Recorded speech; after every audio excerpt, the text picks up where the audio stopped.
একটা আমরা কি পাইলাম? আমার আল্লাহর কাছে জিজ্ঞেস করলাম, আল্লাহ প্রথম নাম্বারটা তুমি কি দিলা? আল্লাহ কয় জীবনের গুনাহ মাফ দিলাম। আল্লাহ তারপর তুমি কি দিলা? কয় জাহান্নাম থেকে বাঁচিয়ে তোদেরকে জান্নাত দিলাম। আল্লাহ এরপর তুমি কি দিলা? কয় ইফতারির সময় হাত দিয়েছে, নাড়াচাড়া করেছো, শক্তি থাকা অবস্থায় ইফতারি তোর মুখের মধ্যে নেওয়া নাই।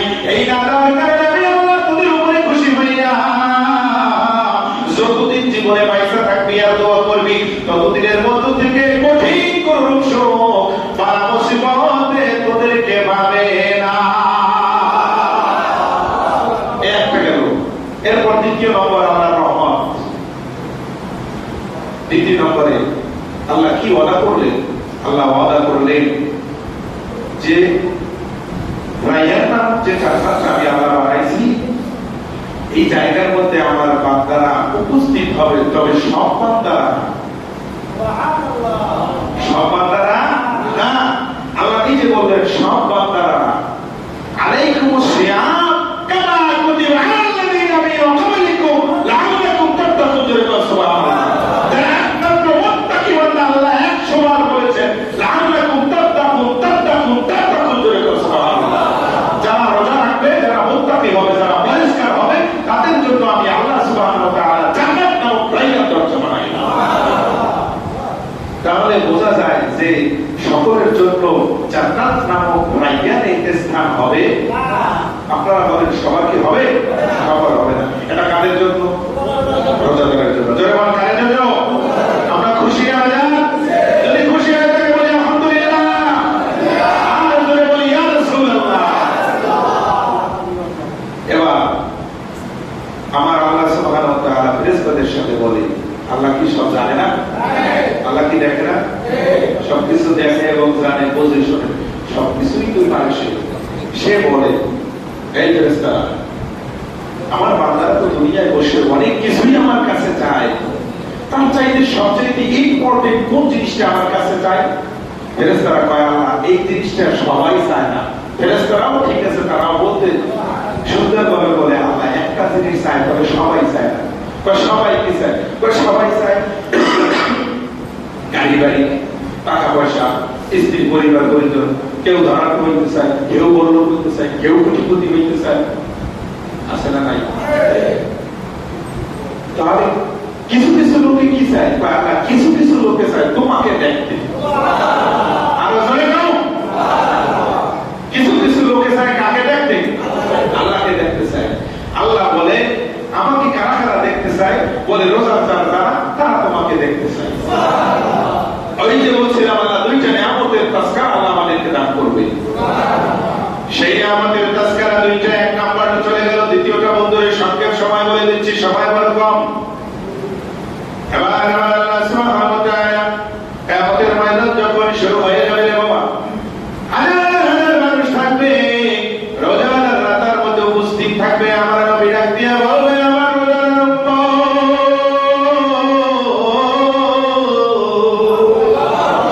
তোমাদের কোনো টেনশন নাই, যাও যাও যাও, জান্নাত নামক রাইয়ানের দরজা খোলা। সরাসরি জান্নাত নামক জান্নাত রাইয়ানের মধ্যে যাও বসো।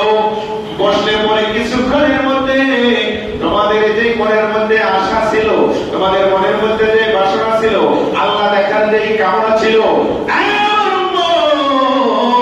কিছু সময়ের মধ্যে তোমাদের সাথে আমার মহান আল্লাহ দেখা দিবে।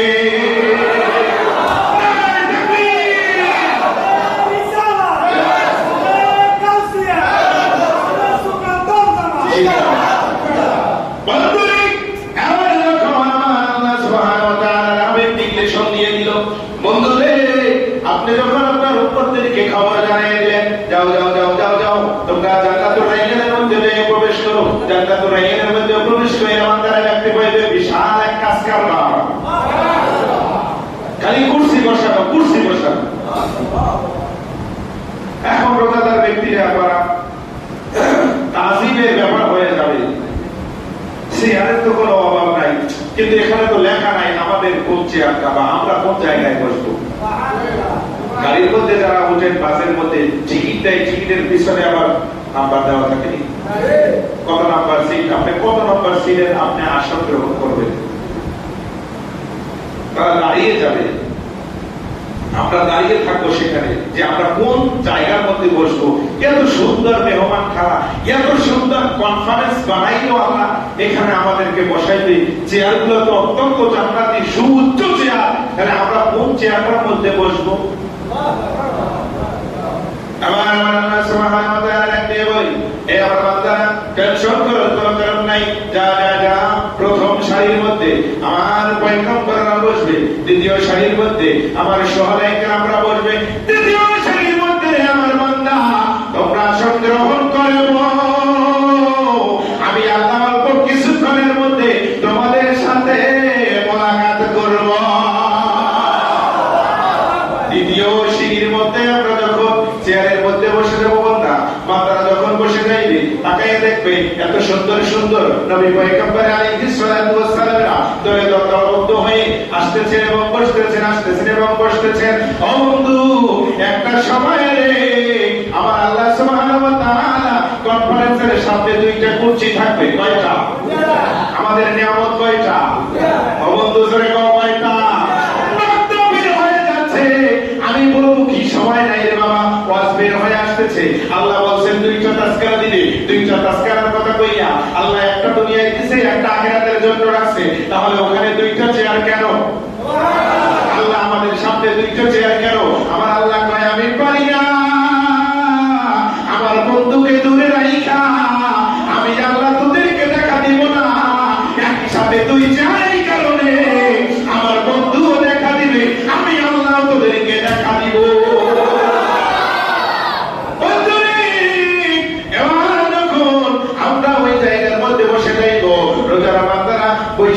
সামনের দিকে তাকিয়ে থাকবে। ইতিমধ্যে আমার আল্লাহ সুবহানাহু ওয়া তাআলা ওই কুরসি নামক জায়গার মধ্যে যখন আসন গ্রহণ করবে, আসন গ্রহণ করার পূর্ব মুহূর্তে আমার আল্লাহ তাকিয়ে থাকবে, ডান পাশে যে কুরসিটা আছে কুরসিটা খালি। ডান পাশের কুরসি কার?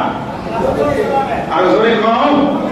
নবীজির কুরসি কোন পাপের শক্তি নাই, এই হাদিস থেকে উল্টাইয়া বলবে এই হাদিস থেকে কোন পাপের শক্তি নাই, এই কথাটারে সুকাস কইরা অন্যদিকে দিবে, কোন কায়দা নাই, সিস্টেম নাই। আমার আল্লাহ সুবহানাহু ওয়া তাআলা সরাসরি কিতাবুল কুদসির মধ্যে, যে কিতাবুল কুদসির মধ্যে আমার আল্লাহ নিজে ওয়াজ করছেন, যাও যাও যাও জান্নাতুর রায়্যানের মধ্যে যাও, আমি আল্লাহ উপস্থিত হব। ডান পাশে যে কুরসি থাকবে ওইটা খালি থাকবে, আমার বন্ধু ছাড়া আমি আল্লাহ ওই কুরসির মধ্যে বসা যাবে। আমি আল্লাহ দাঁড়িয়ে থাকবো, আমার বন্ধু কোথায় খোঁজ করবো? হাদিসের মধ্যে আসছে রুকনি ইয়ামিনী একটা জায়গা আছে, ওই রুকনি ইয়ামিনীর মধ্যে যখন আল্লাহর নবী সিজদায় পড়বে, আল্লাহর হাবিব সিজদায় পড়ার পরে ৭০,০০০ ফেরেশতারা নবীর সাথে দাঁড়িয়ে দেখা করবে। ৭০,০০০ জান্নাতি ইনস্ট্রুমেন্ট দিয়া, সুবহানাল্লাহ, ৭০,০০০ ফেরেশতা, ৭০,০০০ জান্নাতি ইনস্ট্রুমেন্ট, এই ৭০,০০০ জান্নাতি ইনস্ট্রুমেন্ট নিয়া আমার নবীর কাছে যখন যাইয়া দাঁড়াইবে, যাইয়া দেখবে আল্লাহর হাবিব রুকনি ইয়ামিনী যেটাকে বলা হয় আল্লাহর মাকামে মাহমুদের ডান পাশে, ওই ডান পাশের মধ্যে নূরে নবীজি সিজদায় পড়ে কাঁদতেছে। এইদিকে আল্লাহ দেখা করবে, অর্ডার করছে, ওইদিকে নবী উম্মতের জন্য সিজদায় পড়ে রুকনি ইয়ামিনের মধ্যে কাঁদতেছে। দেখছেন আল্লাহ কি প্রেমের খেলাটা খেলাইয়া দিচ্ছে। ও বন্ধু, সময় নাই, সময় নাই, আমার বড় গরম লাগতেছে, তারপর আমি বিষয়টা ভাঙাইয়া দিচ্ছি। এবার যখন আল্লাহর নবী ওই রুকনি ইয়ামিনের মধ্যে সিজদায় পড়বে, এই দিক থেকে আমার আল্লাহ অর্ডার করবে, আমার বন্ধু কোথায় আছে তালাশ করে নিয়ে আসো। আল্লাহ জানে কি জানে না? হাসরের ময়দান কোন জায়গায় হবে, কি হবে, কোন জায়গায় কি আছে, জান্নাতের মধ্যে কি হবে, কেমন নিয়ামত হবে, এটা আল্লাহর কাছে কি অজানা আছে? এটা বানাইছে কি? এই জিনিসটা আল্লাহ বানায়, এই জিনিসটার মধ্যে কোন জিনিস অজানা আল্লাহ আছে? যারা দোকানদারি আপনারা করেন, আপনি তো সবাই মুখস্থ দোকানের মধ্যে কয় সিস্টেমের মাল আছে, কয়টা প্রোডাক্ট আছে, কয় কোম্পানির প্রোডাক্ট আছে, এটা আপনাদের মুখস্থ আছে। যখন যারা মাল দেয়, এই সেলম্যান যারা আসে আপনাদের কাছে, তখন আপনারা ফিসে চাইয়ে তো আর দেন না, এই এই জিনিসের অর্ডার দাও, কারণ আপনার ওগুলো মেমোরির মধ্যে আছে যে আমার দোকানে কোন কোন জিনিসের ঘাটতি আছে। ঠিক আছে নি? আল্লাহ আমার পিছে পিছে সামনে যাওয়ার তো কোনো দরকার নাই, আমি তো জানি আমার কোথায় কি আছে। যাও ফেরেশতারা আমার নবীকে নিয়ে আসো, যতক্ষণ পর্যন্ত আমার হাবিব এখানে আসবে ততক্ষণ পর্যন্ত আমি মালিক হয়েও তো চেয়ারে বসতে পারি না। আরো জোরে কম। তাহলে খুশি না রাজা? এবার আমার বন্ধুরা, আল্লাহ সুবহানাহু ওয়া তাআলা যখন নবীকে আনার জন্য ৭০,০০০ ফেরেশতা পাঠিয়ে দিল, ৭০,০০০ ফেরেশতা নিয়ে দেখে রুকনি আমিনের মধ্যে আল্লাহ নবী সিজদায় পড়ে কাঁদতেছে। ফেরেশতারা ডাক দিল, মাবুদ, কিভাবে তোমার বন্ধুকে আমরা ডাকবো? তোমার বন্ধু দিন তোমার দরবারে সিজদার মধ্যে পড়ে আছে। আল্লাহ পাঠাইছে ফেরেশতা নবীর কাছে। ফেরেশতারা ইয়া কয়, আল্লাহ আমরা কিভাবে তোমার হাবিবকে ডাকবো? তোমার হাবিব তোমার কাছে বসে আছে। আল্লাহ কোথায়, নবী কোথায়? তফাৎ আছে না নাই? কিন্তু আল্লাহ কয় না, কোনো তফাৎ আমি রাখলাম না। এটা একমাত্র তোদেরকে একটু ঘোরাফেরা কইরা দেখানোর জন্য, বোঝানোর জন্য আমি রুকনি আমিন বানাইছি। তোদেরকে বোঝানোর জন্য। আজকে একটা কাফের মুরাক্কাব নাইবে শয়তান রয়েছে, তারা বলে আল্লাহর সাথে আর নবীর সাথে তাদের নাম নাকি এক জায়গায় লেখা যাবে না। লা ইলাহা ইল্লাল্লাহ মুহাম্মাদুর রাসূলুল্লাহ নাকি শিরকে কলেমা। তো শিরকে কলেমা পড়ে দেখি আমরা মুসলমান হইলাম?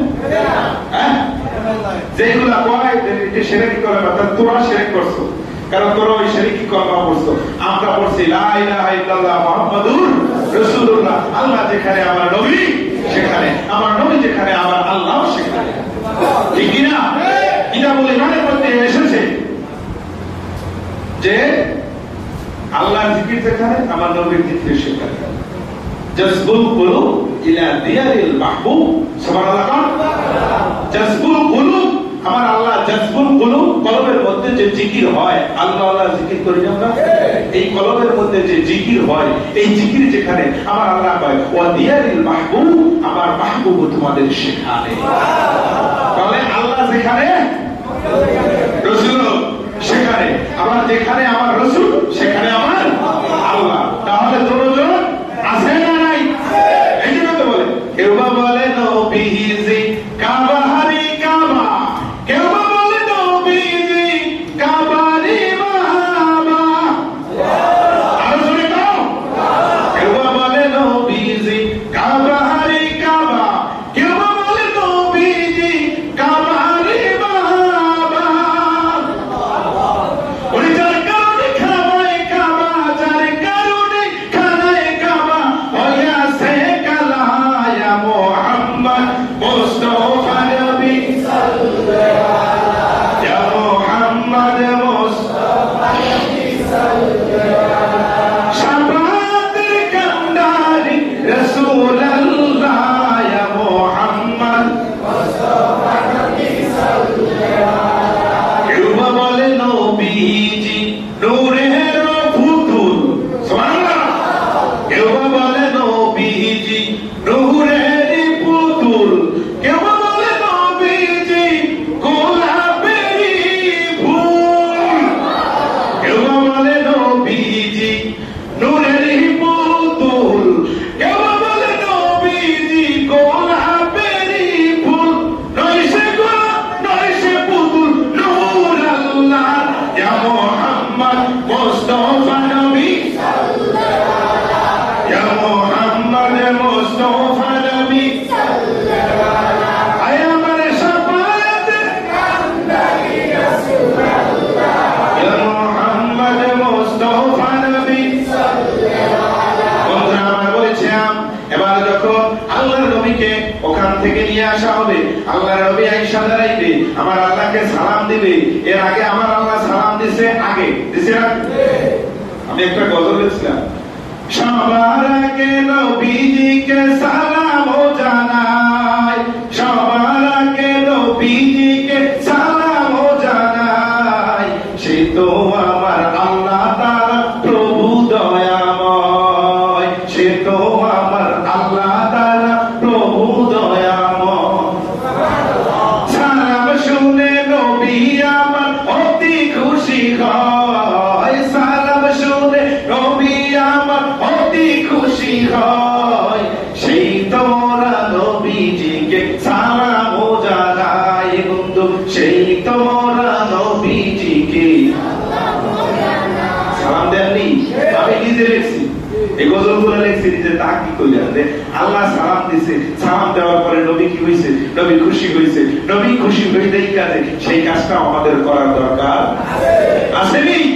আল্লাহ খুশি করতে চায় নবীকে, আর নবীকে যদি কেউ খুশি করে আমার আল্লাহ আমি তাকে খুশি করি।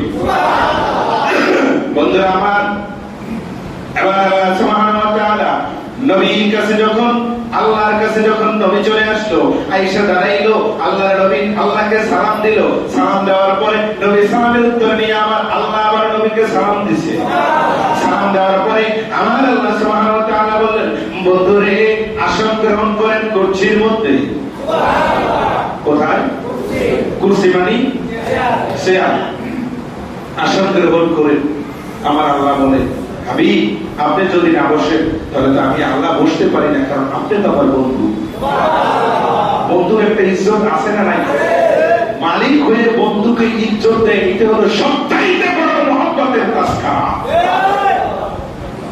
আল্লাহ নবী যখন বসেন, আল্লাহ বসেন। এবার নবী পয়গম্বর আলাইহিস সালাতু ওয়াস সালামেরা সবাই হলো কাতারের মধ্যে, আর আমার নবী হলো আমার আল্লাহর সামনে। আমার আল্লাহ ডান পাশে আমার নবী বসা, সমস্ত পয়গম্বররা হলো আল্লাহর সামনে বসা। এরপর হলো তাবিঈনরা, এরপর হলো আইম্মায়ে মাসজিদ মুস্তাহিদা, এরপর হলো উম্মতে মুহাম্মাদের দল আমরা। সেই জান্নাতের মধ্যে একই কনফারেন্সের মধ্যে আমরা সবাই নবীজিকে আল্লাহকে এক জায়গার মধ্যে দেখতে রাজি আছি না? রাজি আছি, হাত তুলে রাখো।